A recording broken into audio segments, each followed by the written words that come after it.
O audiolivro Confissões de Santo Agostinho. Livro 4, Capítulo 1, dos 19 aos 28 anos. Durante esse período de 9 anos, dos 19 até os 28 anos, fui seduzido e sedutor, enganado e enganador, conforme minhas muitas paixões, publicamente com aquelas doutrinas que se chamam liberais, ocultamente com o falso nome de religião, mostrando-me aqui soberbo, ali supersticioso e em toda parte vaidoso. Ora perseguindo a aura da glória popular até os aplausos do teatro, os certames poéticos, os torneios de coroas de feno, as bagatelas de espetáculos e a intemperança da luxúria. Ora desejando muito purificar-me dessas imundícies, levando alimento aos chamados eleitos e santos, para que na oficina de seu estômago fabricasse anjos e deuses que me libertassem. Tais coisas seguia eu e praticava com meus amigos, iludidos comigo e por mim. Riam-se de mim os arrogantes, e os que ainda não foram prostrados e salutarmente esmagados por ti, meu Deus. Mas eu, pelo contrário, hei de confessar diante de ti minhas torpezas para teu louvor. Permite-me, te suplico, e concede-me que me lembre fielmente dos desvios passados de meu erro, e que eu te sacrifique uma vítima de louvor. De fato, senti que sou eu para mim mesmo, senão um guia que conduz ao abismo? Ou que sou eu, quando tu me corre bem, senão uma criança que suga o leite e que se alimenta de ti, alimento incorruptível? E que é o homem, seja ele quem for, se é homem? Riam-se de nós os fortes e poderosos, que nós, débeis e pobres, confessaremos teu santo nome.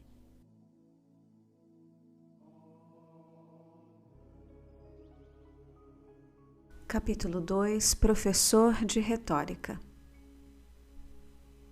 Naqueles anos eu ensinava retórica e, movido pela cobiça, vendia a arte de vencer pela loquacidade.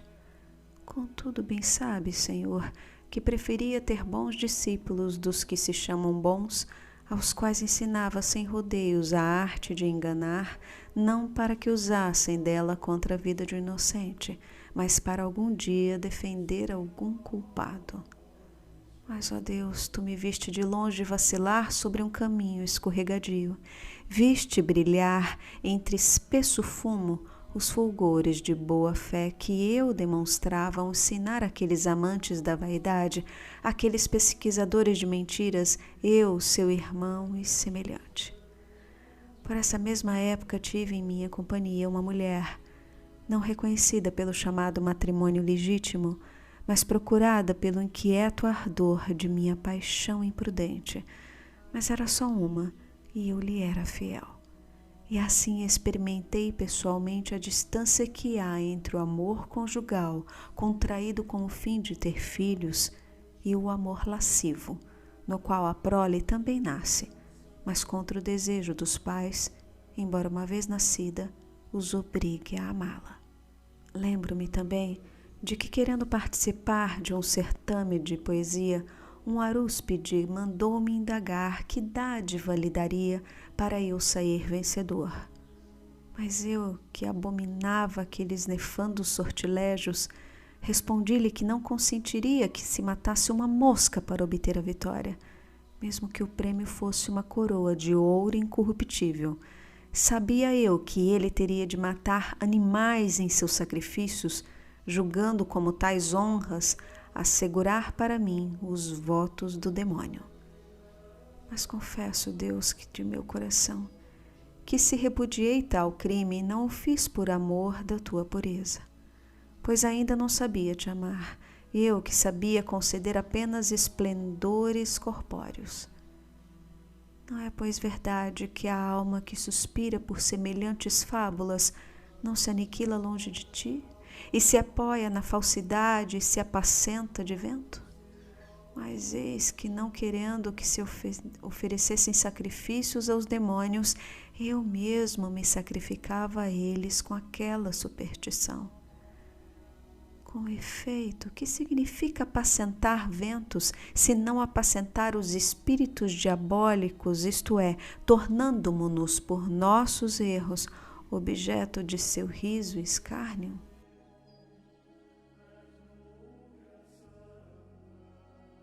Capítulo 3. A atração da astrologia.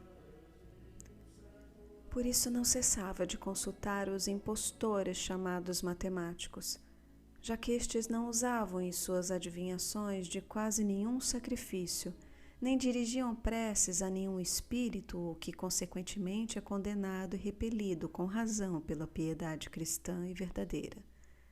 Porque o bom é confessar-te, Senhor, e dizer-te: tem misericórdia de mim e cura minha alma, porque pecou contra ti, e não abusar da tua indulgência para pecar mais livremente, mas ter sempre presente a sentença do Senhor.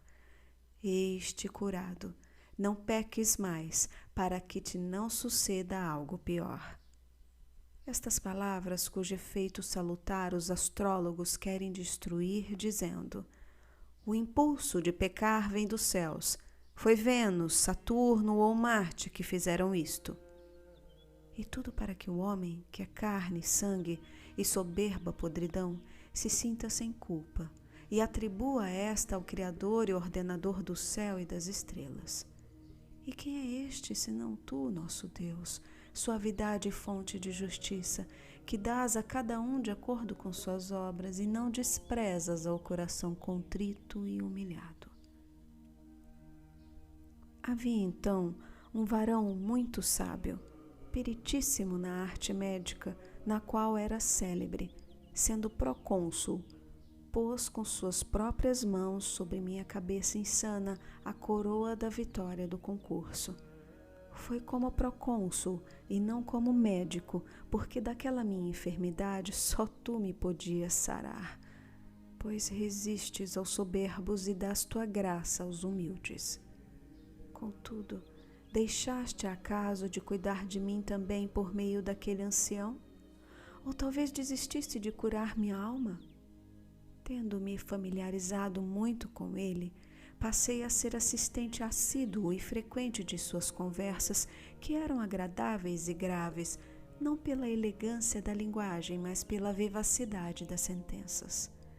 Assim que ficou sabendo, por conversa, que eu me dedicava à leitura dos livros dos astrólogos, admoestou-me benigna e paternalmente a que os deixasse, e a que não gastasse inutilmente nessas quimeras meus cuidados e trabalho, que melhor empregaria em coisas úteis.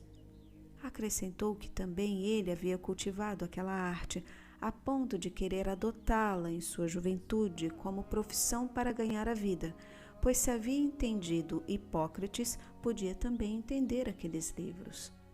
Por fim, deixara aqueles estudos pelos da medicina por causa da sua falsidade, não querendo, como homem sério, ganhar o pão enganando os outros.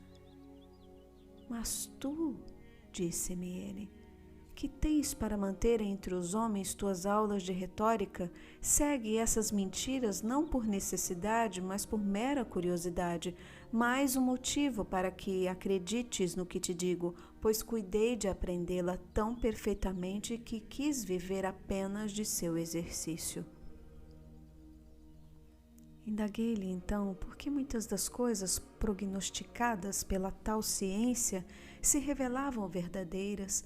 Respondeu-me como pôde que a força do acaso está espalhada por toda a natureza. Se alguém, dizia ele, consultando às vezes as páginas de um poeta qualquer, encontra um verso que, apesar do poeta pensar em coisas muito diversas quando o compôs, adapta-se admiravelmente ao assunto que o preocupa, assim, pois, nada tem de estranho que a alma humana, movida por instinto superior, inconsciente do que se passa no seu íntimo, diga, não por arte, mas por sorte, algo que corresponda aos atos e gestos do consulente. Isto, Senhor, me ensinou ele, ou melhor, me ensinaste por teu intermédio e delineaste em mim memória o que eu mesmo mais tarde devia procurar. Mas então nem ele, nem meu caríssimo Nebrídio, jovem muito bom e casto, que zombava de toda aquela arte divinatória, puderam me convencer a abandoná-la, porque ainda impressionava-me mais a autoridade daqueles autores. Não tinha eu encontrado ainda o argumento evidente que procurava, que me demonstrasse sem ambiguidade que os presságios acertados dos astrólogos são obra da sorte ou casualidade, e não da arte de observar os astros.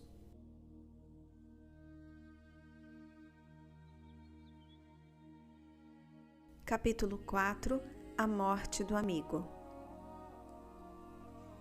Por aqueles anos, quando comecei a ensinar em minha cidade natal, conheci um amigo a quem amei em demasia por ser meu companheiro de estudos, de minha idade e por estarmos ambos na flor da juventude. Juntos fomos criados quando crianças, juntos íamos à escola, juntos havíamos brincado. Mas nessa época não era amigo tão íntimo como foi depois, embora também não o fosse tanto quanto exige a verdadeira amizade, uma vez que esta só existe entre os que unes por meio da caridade derramada em nossos corações pelo Espírito Santo que nos foi dado. Contudo, aquela amizade aquecida ao calor de estudos semelhantes era-me sumamente grata. Consegui até afastá-lo da verdadeira fé, pouco profunda e arraigada em sua adolescência, arrastando-o para as fábulas supersticiosas e prejudiciais, razão das lágrimas de minha mãe. Este homem já errava em espírito comigo, e minha alma não podia viver sem ele. Mas eis que, seguindo de perto no encalço de teus servos fugitivos, ó Deus das vinganças, que és a um tempo fonte de misericórdia e nos converte a ti por estranhos caminhos, eis que tu o arrebataste desta vida quando eu apenas havia gozado 1 ano de sua amizade, mais doce para mim que todas as doçuras da minha vida. Quem poderá enumerar teus louvores, mesmo limitando-se ao que experimentou em si mesmo? Que fizeste então, meu Deus, e quão impenetrável é o abismo de teus juízos. Lutando meu amigo contra a febre, ficou por muito tempo sem sentidos, banhado no suor da morte, e como temessem por sua vida, batizaram-no sem que ele o soubesse, com o que não me importei, convencido que estava de que seu espírito reteria melhor aquilo que eu lhe havia inculcado do que o sinal que recebera sobre o corpo inconsciente. A realidade, contudo, foi muito outra.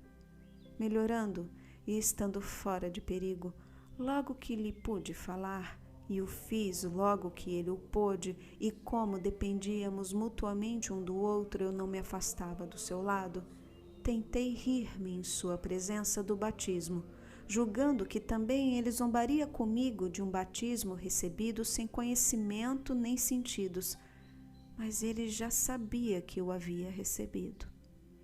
Olhando-me então com horror, como a um inimigo, admoestou-me com admiração e repentina franqueza, dizendo-me que se queria continuar a ser seu amigo, deixasse de tais palavras.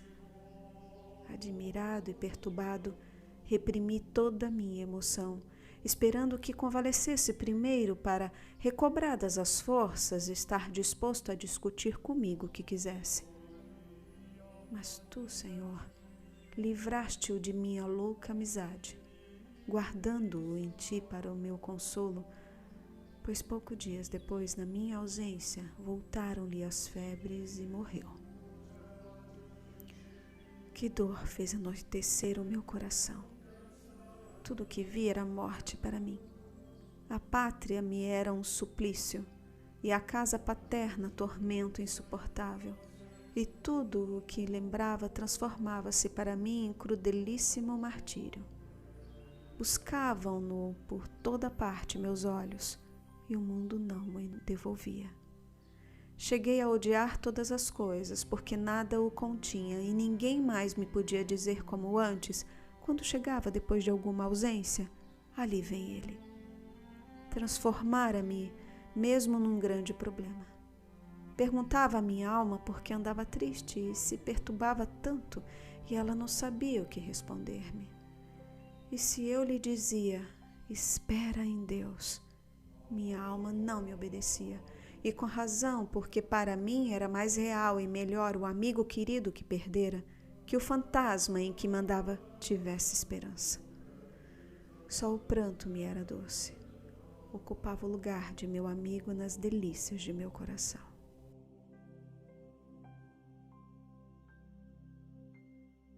Capítulo 5. O conforto das lágrimas. E agora, Senhor, que essas coisas já passaram, agora que o tempo sarou minha ferida, poderei ouvir de Ti, que és a própria verdade, aproximando o ouvido de meu coração de Tua boca, o motivo por que o pranto é doce aos desgraçados? Acaso mesmo presente em toda parte, repeliste para longe de Ti nossa miséria, permanecendo imutável em Ti, enquanto deixas que nos envolvamos em nossas provações? E contudo, se nossos lamentos não chegarem a Teus ouvidos, não haverá para nós esperança alguma. Mas por quê? Por que motivo dos gemidos, do choro, dos suspiros e das queixas colhe-se como fruto doce amargor da vida? Esperamos que nos ouça? Virá daí a doçura? Isso acontece na oração que leva em si o desejo de chegar a Ti, porém poder-se-á dizer o mesmo da dor, da perda ou do pranto que então me avassalavam. Eu não esperava ressuscitar meu amigo com minhas lágrimas, mas limitava-me a me condoer e a chorar minha miséria, pois eu havia perdido minha alegria. Ou será que o pranto, que é amargo em si mesmo, se torna um deleite quando, pelo fastio, aborrecemos os prazeres que antes nos eram gratos?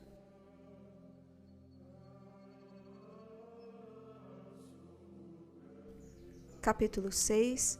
Inconsolável. Mas para que falar dessas coisas, se agora não é tempo de investigar, mas de me confessar a Ti? Eu era miserável, como é toda alma prisioneira do amor pelas coisas temporais. Se sente despedaçar quando as perde, sentindo então sua miséria, que a torna miserável antes mesmo de as perder.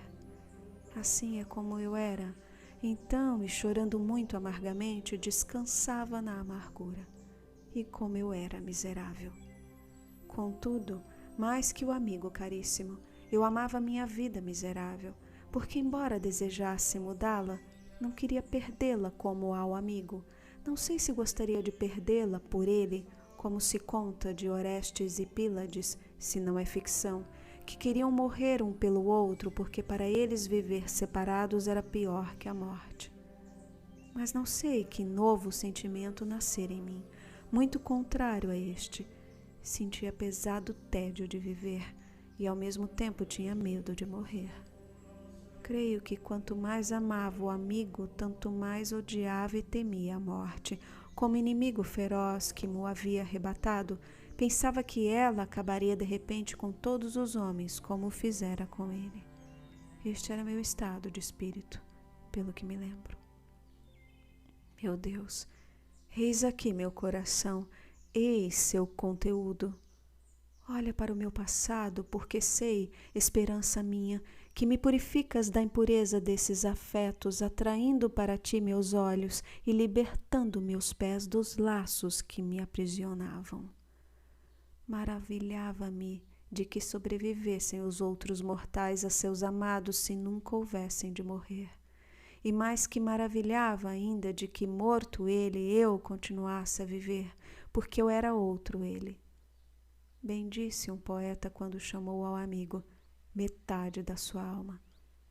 E eu sentia que minha alma e sua não eram mais que uma e dois corpos, e por isso causava-me horror à vida, porque não queria viver pela metade, e ao mesmo tempo tinha muito medo de morrer, para que não morresse de todo aquele a quem eu tanto amara.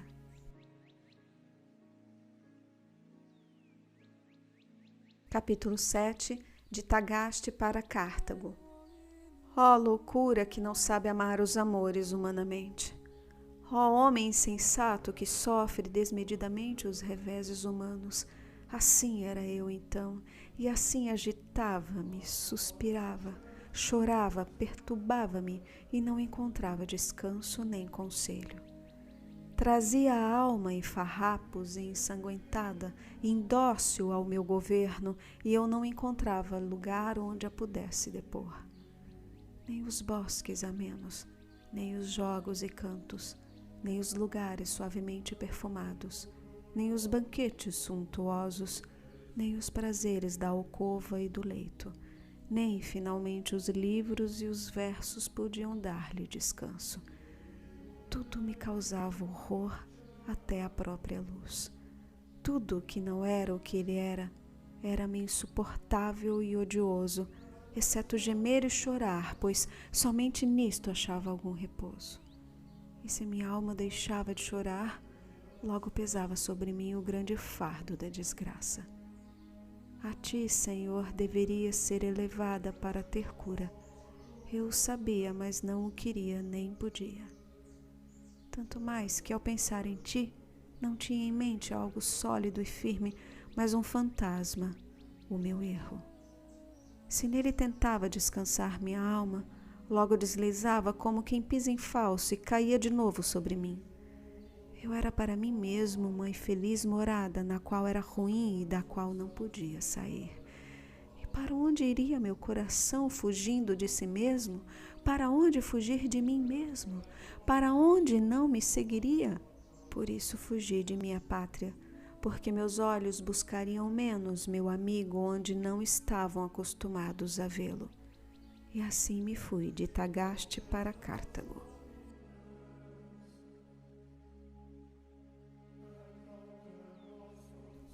Capítulo 8. O consolo do tempo e da amizade. O tempo não corre debalde, nem passa inutilmente sobre nossos sentidos, antes causa na alma efeitos maravilhosos. Assim vinha e passava dias após dias, e passando deixava em mim novas esperanças e novas recordações. Pouco a pouco restituía-me a meus prazeres de outrora, a que ia cedendo minha dor. Substituíam-na não novas dores, mas sementes de novas dores. Mas por que me penetrar aquela dor tão profundamente até o mais íntimo de meu ser, senão porque derramei minha alma sobre a areia, amando a um mortal como se não o fora?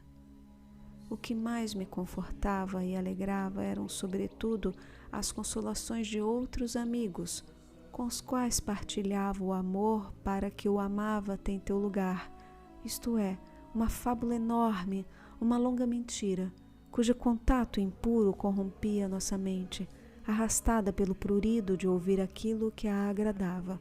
Fábula esta que não morria para mim, ainda que morresse algum de meus amigos.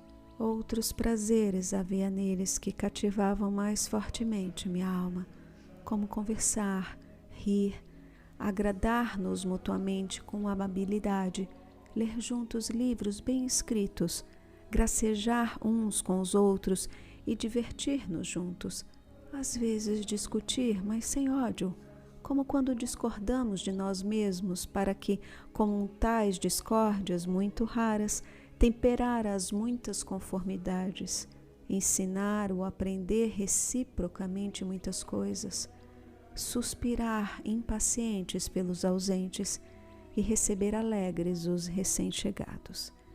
Estes sinais e outros semelhantes que procedem de corações que se amam e que se manifestam no rosto, na fala, nos olhos e em mil gestos graciosos, inflamavam nossas almas como em uma centelha, fazendo de muitas uma só.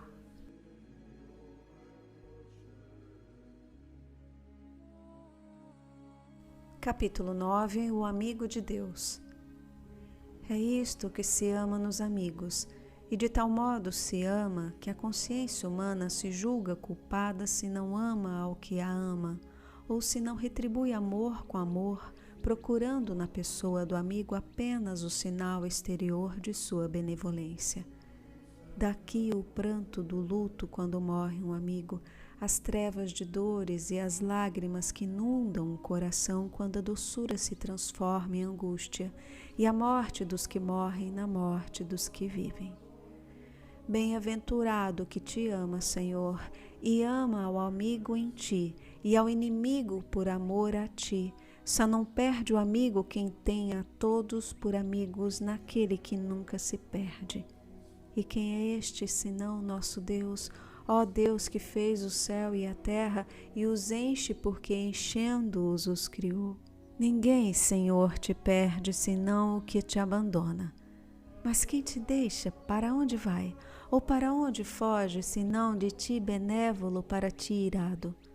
Onde não achará a tua lei para teu castigo? Porque tua lei é a verdade, e a verdade és tu mesmo.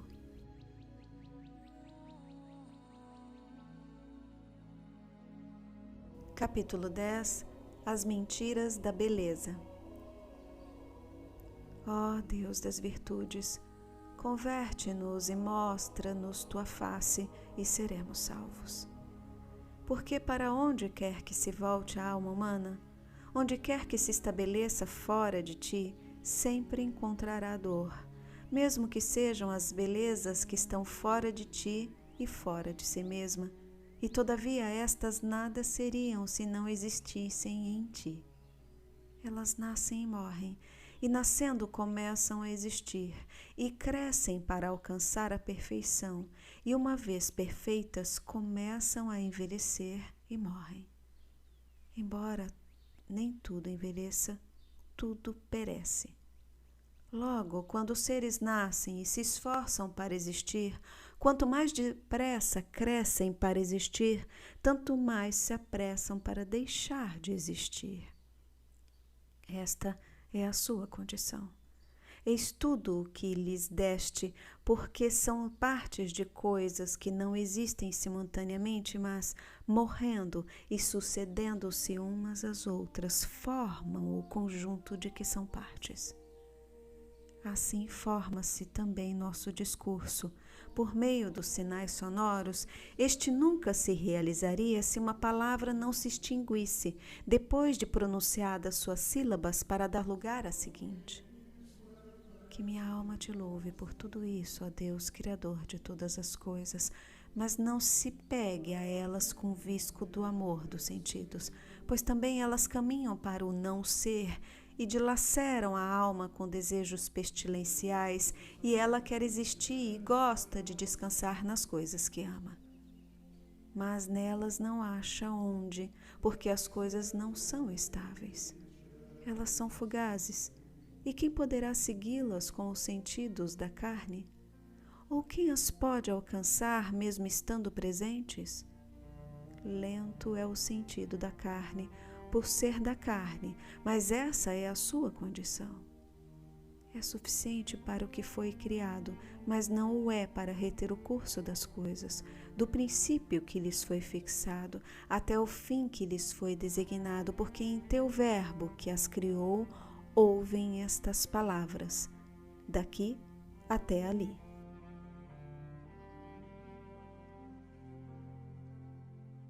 Capítulo 11. A verdade de Deus. Não seja vã, ó minha alma, nem ensurdeças o ouvido do coração com o tumulto de tua vaidade. Ouve também. O próprio verbo clama que voltes, porque só acharás repouso imperturbável lá onde o amor não é abandonado, se ele não nos abandona antes. Eis que as coisas passam para ceder lugar às outras, e para que assim se forme este universo inferior de todas as suas partes. Mas por acaso afasto-me de um lugar para o outro? Diz o Verbo de Deus. Fixa nele tua morada, confia a ele tudo o que dele recebeste, alma minha, já cansada de tantos enganos. Confia à verdade quanto da verdade recebeste, e nada perderás. Antes tua podridão reflorescerá e serão curadas todas as tuas fraquezas, e serão retomadas e renovadas, estreitamente unidas a ti, tuas partes inconscientes, e já não te arrastarão para a ladeira por onde descem, mas permanecerão contigo para sempre, onde está Deus, eterno e imutável. Por que, perversa, segues o apelo de tua carne? Seja esta convertida a te seguir. Tudo que por ela sentes é parte, mas ignoras o todo de que é parte, ainda que te dê prazer. Mas se os sentidos de tua carne fossem idôneos para compreender o todo, e se para teu castigo não tivessem sido justamente limitados a compreender apenas partes do universo, certamente desejarias que passasse tudo o que presentemente existe, para melhor desfrutar do conjunto. O que falamos também ouves com os ouvidos da carne, e com certeza não queres que as sílabas se detenham, mas que voem, para que outras lhe sucedam, e assim ouvires o conjunto. O mesmo acontece com todas as coisas que compõem um todo. Quando essas partes constituintes não existem simultaneamente, há mais encanto no todo do que nas partes percebidas separadamente. Mas melhor do que todas elas é o que as fez, que é o nosso Deus, que não passa, porque nada vem depois dele.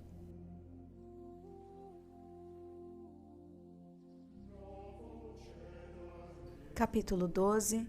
O amor em Deus. Se te agradam os corpos, louva a Deus neles, e dirige teu amor para teu artífice, para não o desagradar nas mesmas coisas que te agradam. Se te agradam as almas, ama-as em Deus, porque embora mutáveis, se fixas nele, terão estabilidade. De outro modo, passariam e pereceriam. Ama-as, pois nele arrasta contigo até ele quantas almas puderes, dizendo-lhes: amemo-lo. Porque ele criou estas coisas e não está longe, ele não as fez para depois ir embora, mas dele procedem e nele estão. E ele está onde aprecia a verdade, no mais íntimo do coração, mas o coração errante se afastou dele. Voltai, pecadores, ao coração, e ligai-vos àquele que é vosso Criador. Firmai-vos nele, e estareis firmes, descansai nele, e estareis descansados. Para onde ides por esses ásperos caminhos? Para onde ides? O bem que amais dele procede, mas só é bom e suave quando se dirige a ele, porém será justamente amargo se, abandonando a Deus, amardes injustamente o que dele procede. Por que continuai por caminhos difíceis e trabalhosos? O descanso não está onde o buscais. Buscais a vida feliz na região das trevas, não está lá. Como achar a vida bem-aventurada onde nem sequer há vida? Ele, nossa vida real, veio até nós, sofreu nossa morte e a suplantou com a abundância de sua vida. Com voz de trovão clamou para que voltássemos a ele, para o lugar escondido de onde veio até nós, passando primeiro pelo seio de uma virgem, onde se desposou com ele a natureza humana, carne mortal, para não ficar sempre mortal. Dali, como o esposo que sai do tálamo, deu saltos como um gigante para correr seu caminho. E não se deteve. Correu clamando com suas palavras, com suas obras, com sua própria morte, com sua vida, com sua descida aos ínferos e com sua ascensão, clamando para que voltássemos a ele. Se ele se afastou de nossa vista, foi para que entremos em nosso coração e ali o encontremos. Se partiu, ainda está conosco. Não quis ficar por muito tempo entre nós, mas não nos abandonou. Retirou-se de onde nunca se afastou, pois o mundo foi criado por ele, no mundo estava, e ao mundo veio para salvar os pecadores. E a ele se confessa minha alma, a ele que a cura encontra quem pecou. Filhos dos homens, até quando sereis duros de coração? Será possível que depois de ter a vida descido até vós, não queirais subir e viver? Mas para onde subis quando vos ergueis e abris vossa boca no céu? Descei para subir até Deus, já que caístes levantando-vos contra Deus. Dize-lhes isto, minha alma, para que chorem neste vale de lágrimas, e assim os arrebates contigo para Deus, pois ao dizer estas palavras, ardendo em chamas de caridade, é o Espírito Divino que te inspira.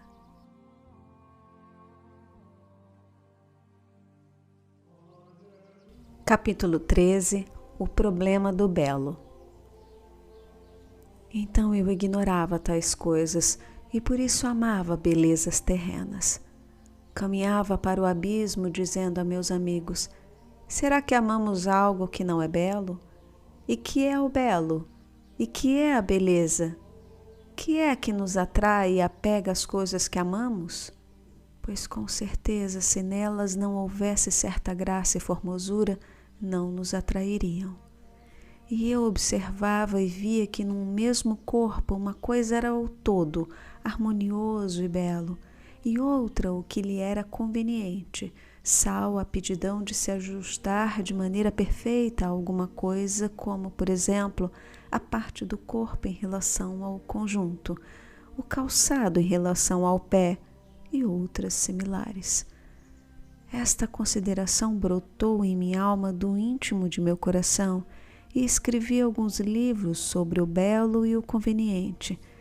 Creio que 2 ou 3, tu sabes, Senhor, pois já me esqueci, e não os tenho mais porque se me extraviaram, não sei como.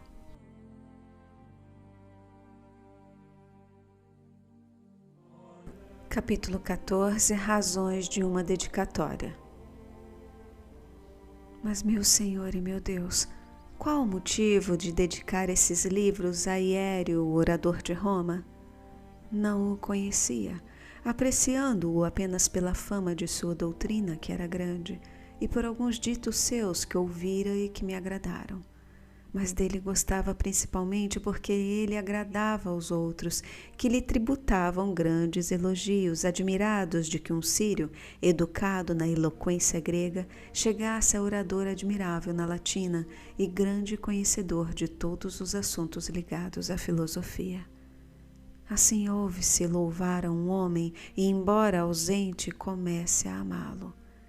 Entrará o amor no coração do que ouve pela boca do que louva?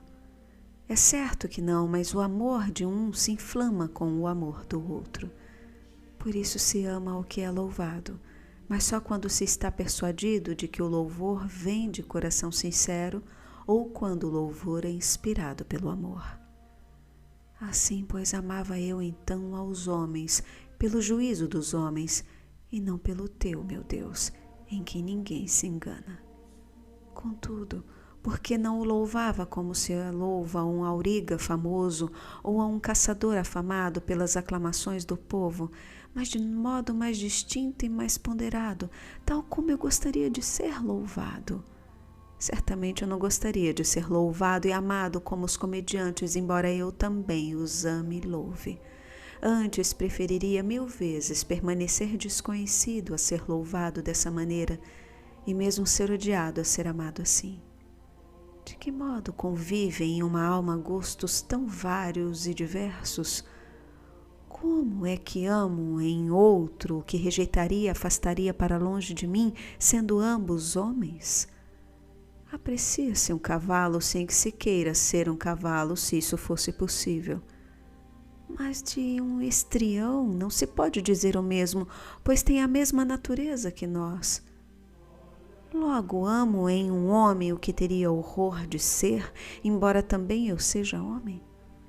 Grande abismo é o homem cujos cabelos tu, Senhor, tens contados, e não se perde um sem que tu o saibas, e contudo mais fáceis de contar são seus cabelos que suas paixões e os movimentos de seu coração.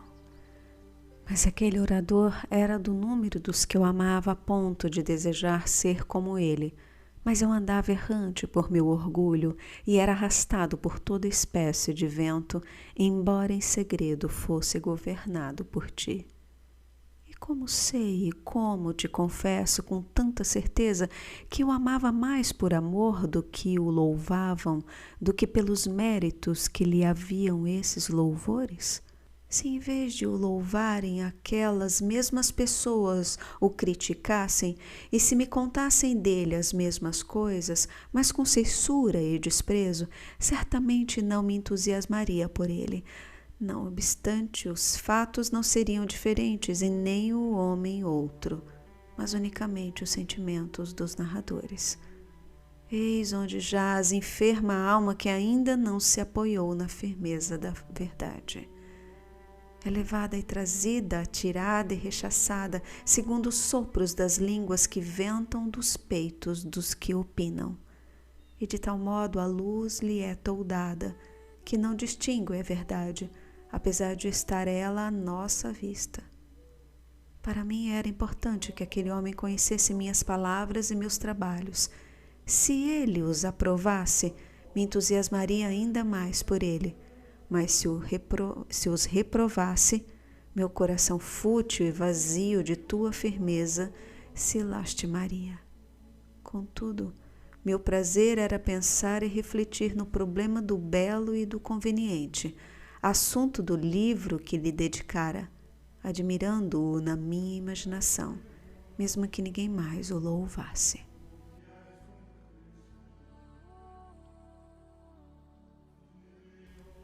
Capítulo 15. Os primeiros livros.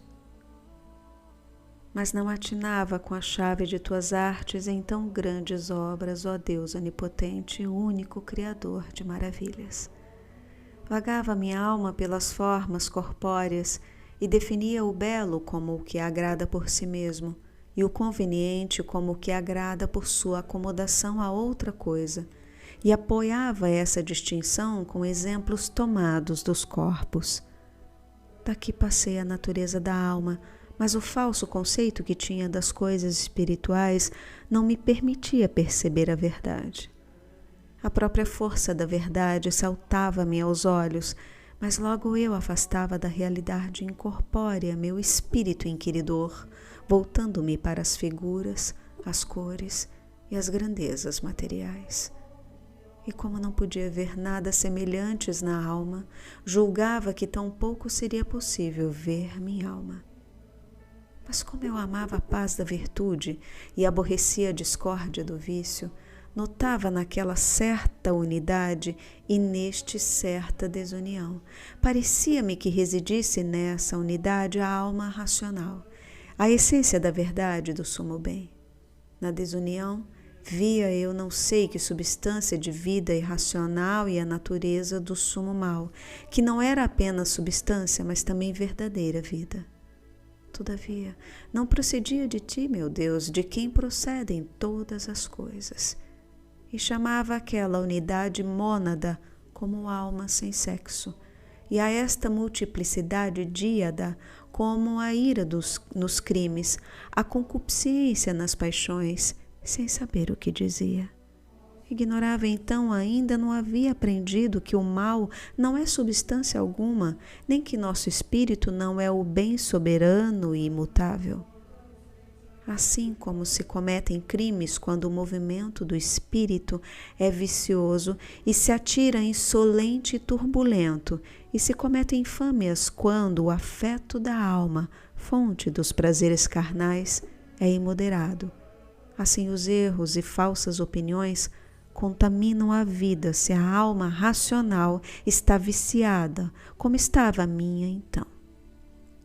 Ignorava que ela deveria ser ilustrada por outra luz para participar da verdade, por não ser da mesma essência da verdade, porque tu, Senhor, alumiarás minha lâmpada, tu, meu Deus, iluminarás minhas trevas. E todos participamos de tua plenitude, porque és a luz verdadeira que ilumina a todo homem que vem a este mundo, e porque em ti não há mudança, nem a momentânea obscuridade. Eu me esforçava para me aproximar de ti, mas tu me repelias para que experimentasse a morte, pois resistes aos soberbos. E que maior soberba haveria que afirmar com inaudita loucura que eu era da mesma natureza que tu? Porque sendo eu mutável e reconhecendo-me tal, pois se queria ser sábio era para fazer-me de menos para mais perfeito, preferia contudo julgar mutável a ti do que não ser o que tu és.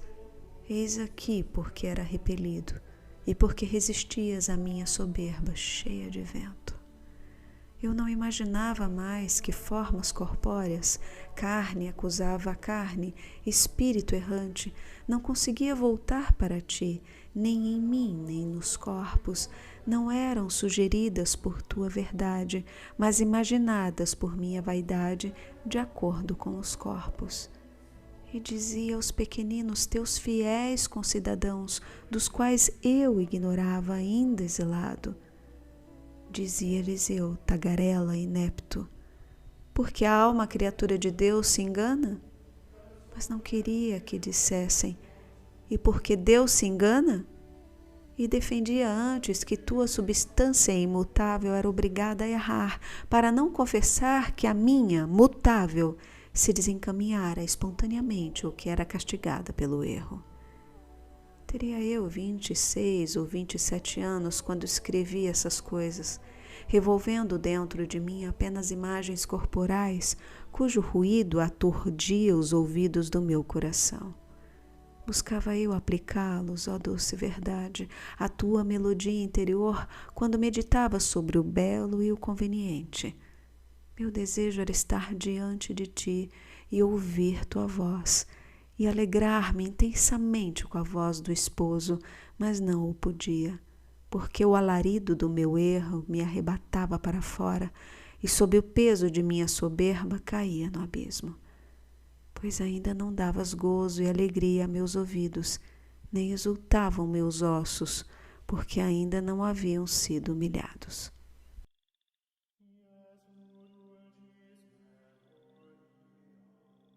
Capítulo 16. As 10 categorias de Aristóteles. E que lucro me trazia, tendo eu 20 anos de idade, mais ou menos, e chegando-me às mãos a obra de Aristóteles, intitulada As 10 Categorias, que meu mestre, o retórico de Cartago, e outros considerados doutos, citavam com grande ênfase e ponderação, fazendo-me suspirar por ela como por algo grandioso e divino. De que me servia ler essa obra e compreendê-la sozinho? Falando com outros que afirmavam ter conseguido entendê-la só por meio de mestres erudidíssimos, que lhe haviam explicado não apenas com palavras, mas também com figuras pintadas na areia, nada me souberam dizer que eu já não tivesse entendido em minha leitura particular. Parecia-me que essa obra falava com muita clareza das substâncias, como o homem, o das coisas que nela se encerram, como a forma do homem, a estatura, quantos pés mede, o parentesco, de quem é irmão, onde se encontra, quando nasceu, se está de pé, sentado, calçado ou armado, se faz alguma coisa ou se padece de alguma coisa, e, enfim, uma infinidade de relações que se contém nestes 9 gêneros, dos quais citei alguns exemplos, ou no próprio gênero da substância, que são também inumeráveis os que encerra.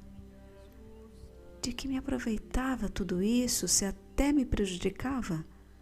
Julgando que naqueles 10 predicamentos se achavam compreendidas de modo absoluto todas as coisas, esforçava-me por compreender também a ti, meu Deus, ser maravilhosamente simples e imutável, como se fosse subordinado à tua grandeza e formosura, como se estas estivessem em ti como em seu sujeito, como se fosses um corpo. Tua grandeza e beleza são, porém, uma coisa, a mesma coisa contigo.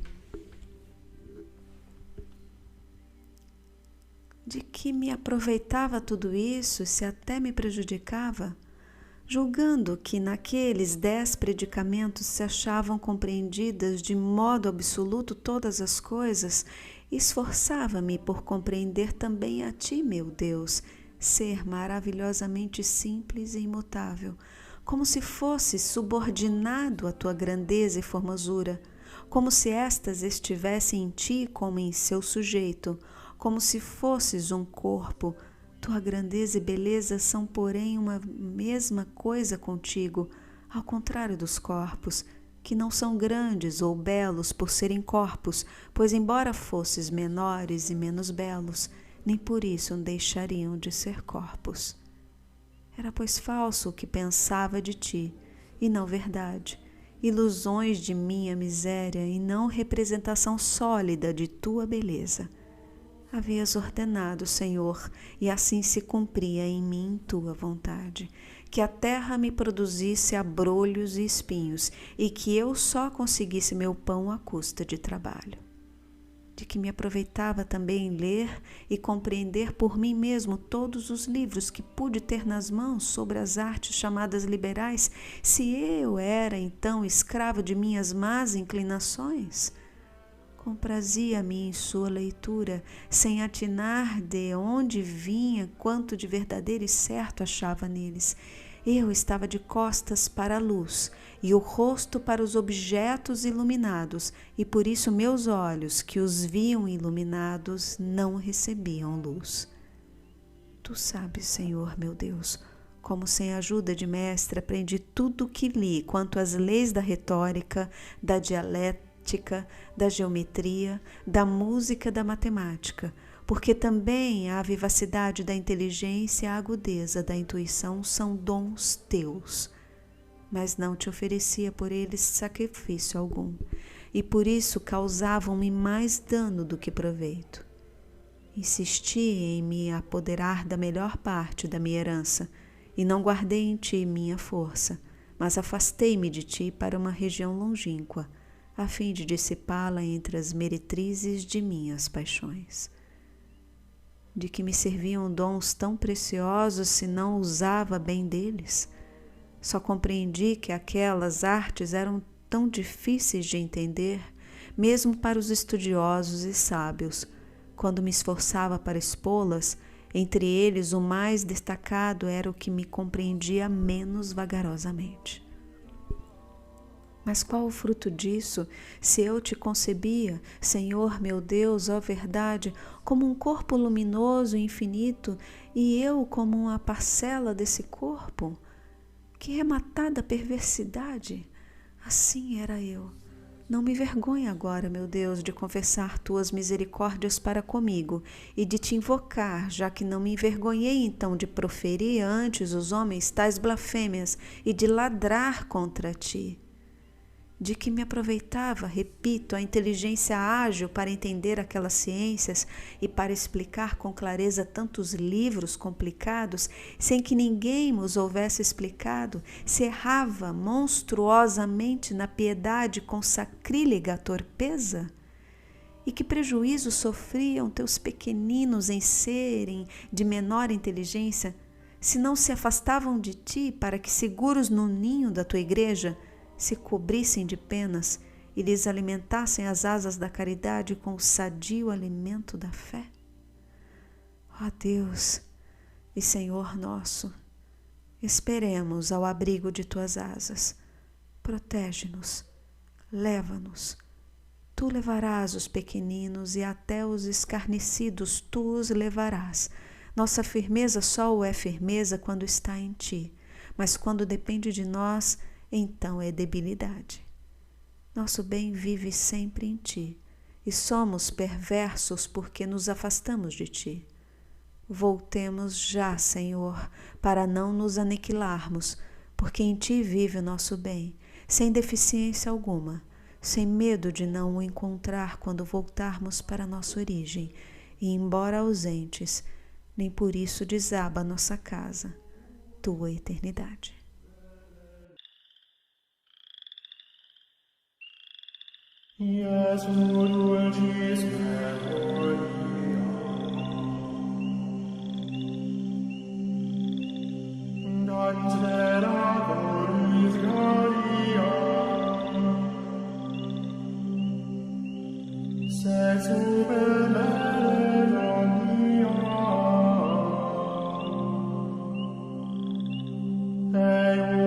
Deus